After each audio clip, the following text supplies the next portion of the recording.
भगवत गीता का दूसरा अध्याय का शेष भाग भक्त को हिंदी में सुनाऊंगा। आप इसको चैनल को लाइक एंड सब्सक्राइब जरूर करें।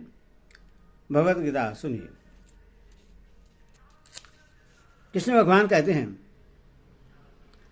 कोई एक महापुरुष ही इस आत्मा को आश्चर्य की भांति देखता है और वैसे ही दूसरा कोई महापुरुष ही इसके तत्व को आश्चर्य की भांति वर्णन करता है तथा दूसरा कोई अधिकारी पुरुष इससे आश्चर्य की भांति सुनता है और कोई तो सुनकर भी इसको नहीं जानता।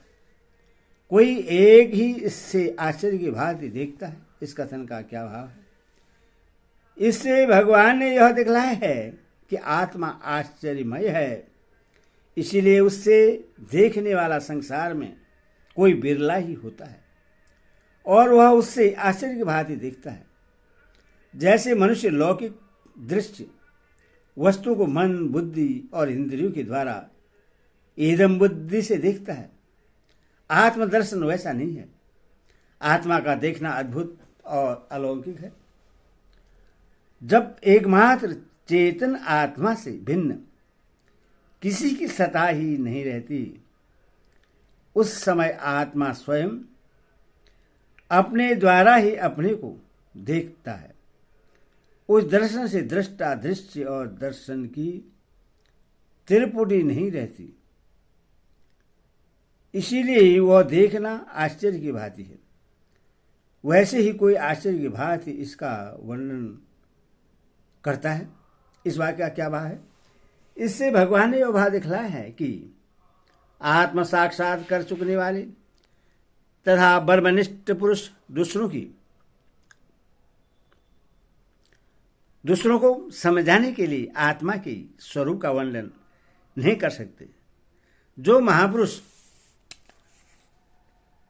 परमात्म तत्व को भली भांति जानने वाला और भेद शास्त्र के ज्ञाता होते हैं, वही आत्मा का वर्णन कर सकते हैं और उनका वर्णन करना भी आश्चर्य की भांति होता है।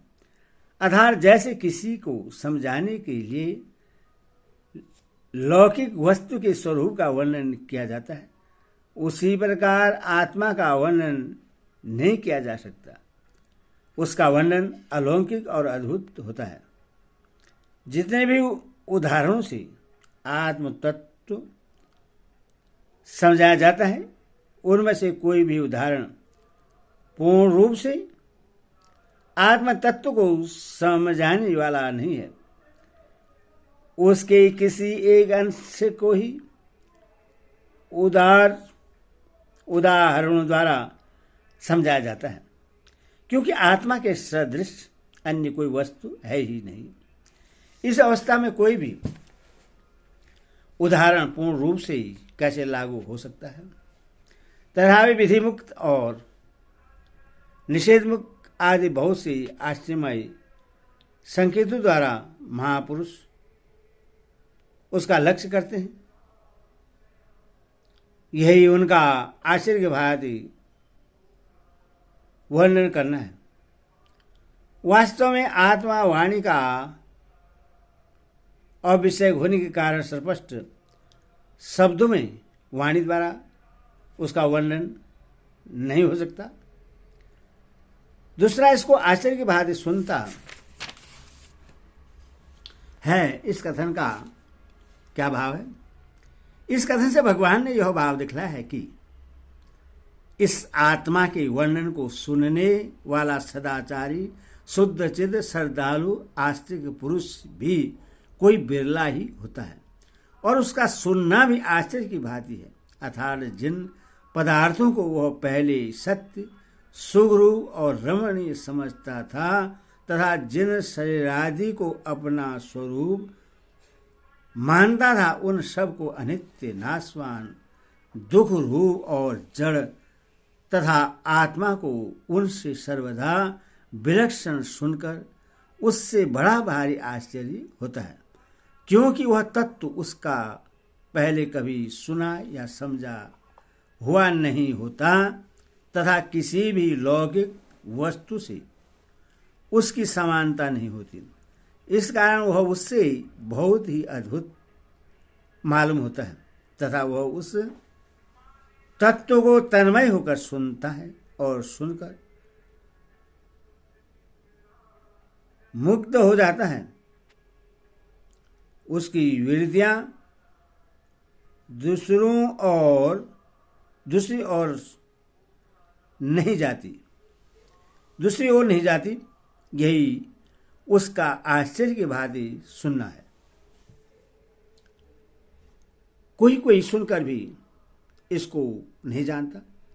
इस वाक्य का क्या अभिप्राय है? इससे भगवान ने यह भाव दिखलाया है कि जिसके अंतःकरण में पूर्ण श्रद्धा और आश्चर्य भाव नहीं होता, उसकी बुद्धि शुद्ध और सूक्ष्म नहीं होती। ऐसा मनुष्य इस आत्म तत्व को सुनकर भी शेष और विपरीत भावना के कारण इसके स्वरूप को यथार्थ नहीं समझ सकता। अतएव इस आत्म तत्व का समझना अनधिकारी के लिए बड़ा ही दुर्लभ है। आशीर्वाद पद यहाँ आत्मा का विशेषण है या उसे देखने, कहने और सुनने वालों का अथवा देखना, वर्णन करना और श्रवण करना इन क्रियाओं का। आश्चर्यवर्त पद यहाँ देखना, सुनना और आदि क्रियाओं का विशेषण है। क्रिया विशेषण होने से उसका भाव कर्ता और कर्म में अपने आप ही आ जाता है। इस प्रकार आत्मतत्व के दर्शन, वर्णन और श्रवण की अलौकिकता और दुर्बलता का प्रतिपादन करके अब आत्मा नित्य ही अवैध है अतः किसी भी प्राणी के लिए शोक करना उचित नहीं है। यह बतलाते हुए भगवान सांख्य योग के प्रकरण का उपसंहार करते हैं। हे अर्जुन, यह आत्मा सबके शरीरों में सदा ही अवध्य है। इस कारण संपूर्ण प्राणियों के लिए तो शोक करने को योग्य नहीं है। यह आत्मा सबके शरीरों में सदा ही अवध्य है। इस वाक्य का क्या भाव है? इस वाक्य में भगवान ने यह भाव दिखलाया है कि समस्त प्राणियों के जितने भी शरीर हैं, उन समस्त शरीरों में एक ही आत्मा है। शरीरों के भेद से अज्ञान के कारण आत्मा में भेद प्रतीत होता है, वास्तव में भेद नहीं है और वह आत्मा सदा ही अवध्य है। उसका कभी किसी भी साधना से कोई भी नाश नहीं कर सकता, जिस कारण संपूर्ण प्राणी के लिए तू शोक करने के योग्य नहीं है। इस वाक्य का क्या भाव है? इस वाक्य से हेतुवाचक तस्मात् पद का प्रयोग करके भगवान ने यह भाव दिखलाया है कि इस प्रकरण में यह बात भली भांति सिद्ध हो चुकी है कि आत्मा सदा सर्वदा अविनाशी है, उसका नाश करने में कोई भी समर्थ नहीं है। अतः तुम्हें किसी भी प्राणी के लिए शोक करना उचित नहीं है, क्योंकि जब उसका नाश किसी भी काल में किसी भी साधन से हो ही नहीं सकता, तब लज्जा के लिए शोक करने का अवकाश ही कहाँ है। अतः तुम्हें किसी के लिए भी नाश की आशंका से शोक न करके युद्ध के लिए तैयार हो जाना चाहिए। यहाँ तक भगवान सांख्य योग के अनुसार अनेक युक्तियों द्वारा नित्य शुद्ध बुद्ध, सम, निर्विकार और अकर्ता आत्मा के एक तत्व, नित्य तत्व, अविनाशी तत्व आदि का प्रतिपादन करके तथा शरीरों को विनाशील बदलाकर आत्मा के या शरीरों के लिए अथवा शरीर और आत्मा के वियोग के लिए शोक करना अनुचित सिद्ध किया। साथ ही प्रसंगवश आत्मा को जन्म मरने वाला मानने पर भी शोक करने के अनुचित का प्रतिपादन किया और अर्जुन को युद्ध करने के लिए आज्ञा दी।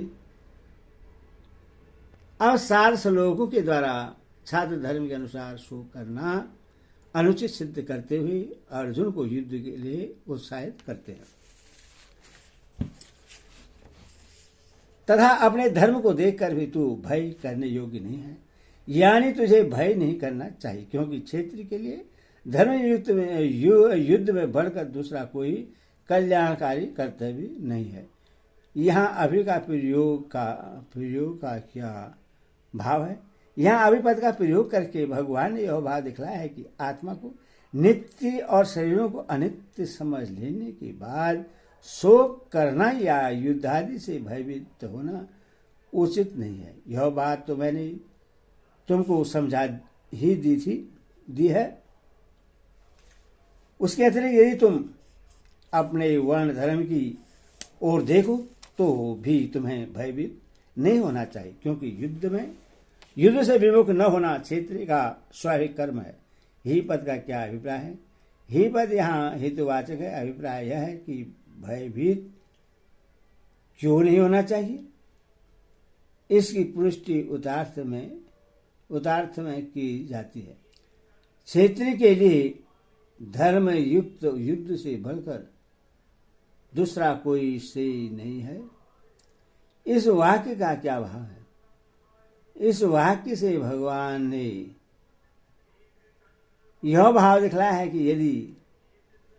कि जिस युद्ध का आरंभ अनीति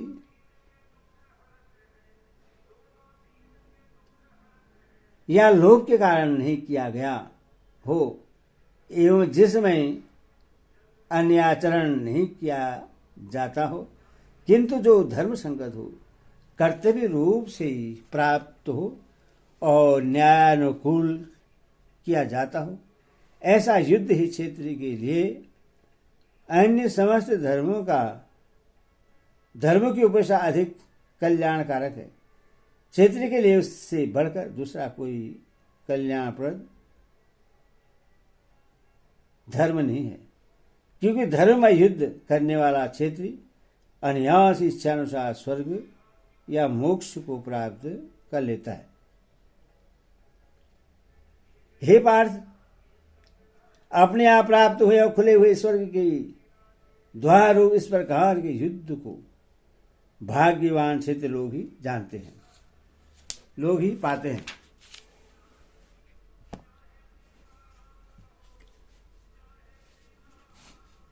पार्थ संबोधन का क्या भाव है?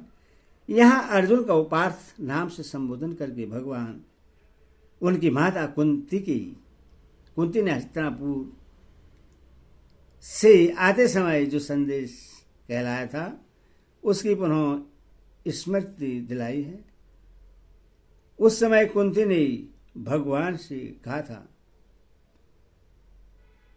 धनंजय, अर्जुन से और सदा कमर कसी तैयार रहने वाले भीम से तुम यह बात कहना कि जिस कार्य के लिए क्षेत्रीय माता पुत्र उत्पन्न करती है, अब उसका समय सामने आ गया है।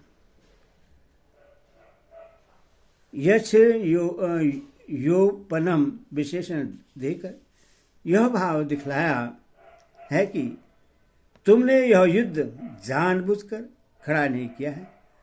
तुम लोगों ने तो संधि करने की बहुत चेष्टा की, किंतु जब किसी प्रकार भी तुम्हारा धरोहर के रूप में रखा हुआ राज्य बिना युद्ध के वापस लौटा देने को दुर्योधन राजी नहीं हुआ, उसने स्पष्ट कह दिया कि सुई की नोक के इतनी जमीन भी मैं पांडवों को नहीं दूंगा। तब तुम लोगों को बाध्य होकर युद्ध का आयोजन करना पड़ा, अतः यह युद्ध तुम्हारे लिए योपन अगर बिना इच्छा की अपने आप प्राप्त है, तथा अपावृतम स्वर्ग द्वार विशेषण देकर यह दिखला है कि यह खुला हुआ स्वर्ग का द्वार है। ऐसे धर्म युद्ध में मरने वाला मनुष्य सीधे स्वर्ग में जाता है। उसके मार्ग में कोई भी रोक टोक नहीं कर सकता।